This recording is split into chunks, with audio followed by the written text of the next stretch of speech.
IPS PSR ఆంజనేయులను పోలీసులు అదుపులోకి తీసుకున్నారు. హైదరాబాద్ లో అరెస్ట్ చేసిన ఏపీసీఐడీ అధికారులు ఆయన్ను నేరుగా విజయవాడ సీఐడీ కార్యాలయానికి తరలించారు.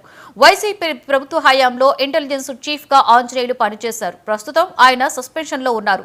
ముంబై నటి జత్వానీ కేసులో ఆంజనేయులు నిందితులుగా ఉన్నారు. ఏపీ అసెంబ్లీ డిప్యూటీ స్పీకర్ రఘురామకృష్ణంరాజుపై 3rd డిగ్రీ కేసులో కూడా ఆంజనేయులు నిందితులుగా ఉన్నారు.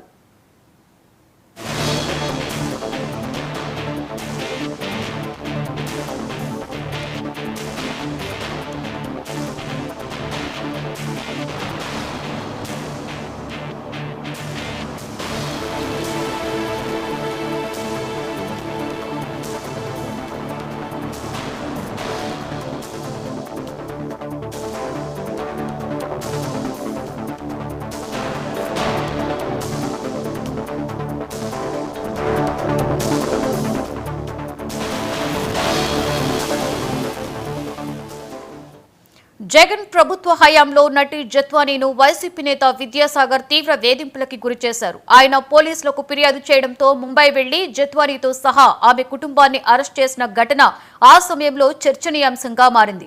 ఓ ప్రముఖ వ్యాపారవేత్తపై జత్వానీ కేసు వేయడంతోనే పోలీసులు ఆమెను అరెస్ట్ చేశారనే ఆరోపణలు వచ్చాయి.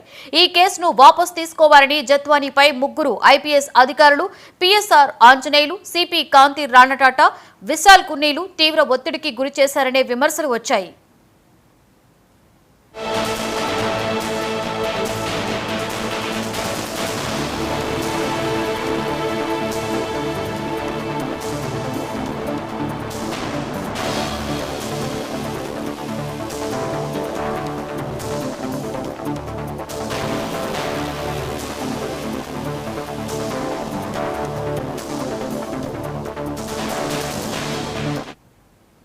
ఆ తరువాత జరిగిన సార్వత్రిక ఎన్నికలలో వైసీపీ ఓడిపోయి కూటమి ప్రభుత్వం అధికారంలోకి రావడంతో ఈ కేసును సీరియస్ గా విచారణ చేపట్టింది. జత్వానీ విషయంలో 3 అధికారుల పాత్ర ఉందని తెలియడంతో వారిపై సస్పెన్షన్ వేటు వేసింది. 3 ఐపీఎస్ అధికారులను 2025 సెప్టెంబర్ 25 వరకు సస్పెన్షన్ పొడిగిస్తున్నట్లుగా ఏపీ ప్రభుత్వం ఆదేశాలు జారీ చేసింది.